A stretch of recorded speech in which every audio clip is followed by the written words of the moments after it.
चांगले काही हरकत नाही। बघा आपण हळूहळू तर मुख्यमंत्री काल बाहेर देशातून आलेले आहेत, त्यांचं बोलणं सुरू आहे। मला वाटतं यातून निश्चित मार्ग निघेल। महाराष्ट्रातली जनता फडणवीस आणि शिंदेच्या पाठीशी नाही आहे म्हणून मोदींना वारंवार महाराष्ट्राचे दौरे करावे लागत आहेत, अशी टीका संजय राऊतांनी आज सोलापूरच्या दौऱ्यावर। संजय राऊतांबद्दल खरं आता काही बोलायलाच नको, त्यांना दररोज काही ना काही नवीन त्यांना स्वप्न पडतायत। आता मोदीजी हे देशमान्य नेते, जगमान्य नेते आहेत, तुमच्या पुढे का सोडत आहे? तुम्ही उद्धव ठाकरेंना घेऊन फिरा ना, देशभर राज्यभर फिरा, त्यांचाही चेहरा लोकांना दाखवा आणि एखादी जागा लोकसभेची निवडून आणून दाखवा। मी वारंवार त्यांना आवाहन करतोय, पण मोदीजींसारखं एक नेतृत्व सगळं जगमान्य आहे, देशमान्य आहे, सर्व देशामध्ये त्याचे दौरे सुरू आहेत। तुम्हाला का पोटसोड पाहिजे? तुम्हाला निवडणुका जिंकायच्या ना, तर ही वायफाट बडबड करण्यापेक्षा जरा लोकांमध्ये जा, जनतेमध्ये जा, तुमच्या नेत्यांना घेऊन फिरा, मग तुम्हाला किती प्रतिसाद मिळतो, किती लोक तुमच्या पाठीशी आहे हे तुम्हाला कळेल।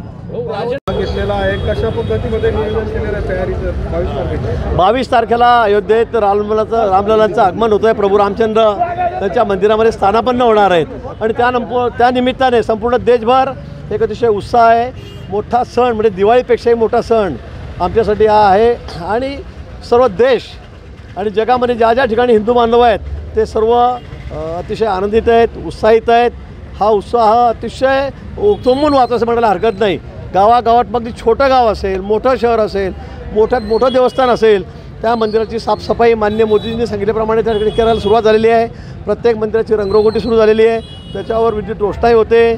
सर्व शहरं गावं ही सगळी सजलेली आहेत भगव्या झेंड्यांनी, प्रभू रामचंद्रांच्या कटआउटनी, ध्वजांनी आणि एक आगळा वेगळा उत्साह हा सर्व देशभरामध्ये आपल्याला बघायला मिळतो आहे। आणि म्हणूनच आज आम्ही इथे 100-125 वर्षाची परंपरा असलेले बालाजी मंदिर हे जुनं मंदिर आहे, रथोत्सवाचा मोठा असतो आणि म्हणून सर्वात प्राचीन मंदिर जळगाव शहरातलं आहे आणि इथलीसुद्धा साफसफाई आम्ही धुवून पुसून हे मंदिर अतिशय स्वच्छ केलेलं आहे।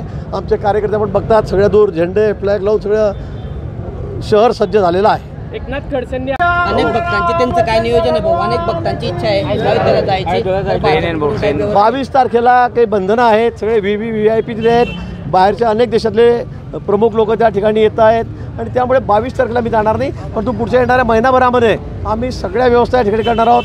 महिन्या 2 महिन्या 3 महिन्यामध्ये भरपूर मोठ्या रेल्वे घेऊन जाणार आहोत, सगळ्यांची व्यवस्था मी या ठिकाणी केलेली आहे।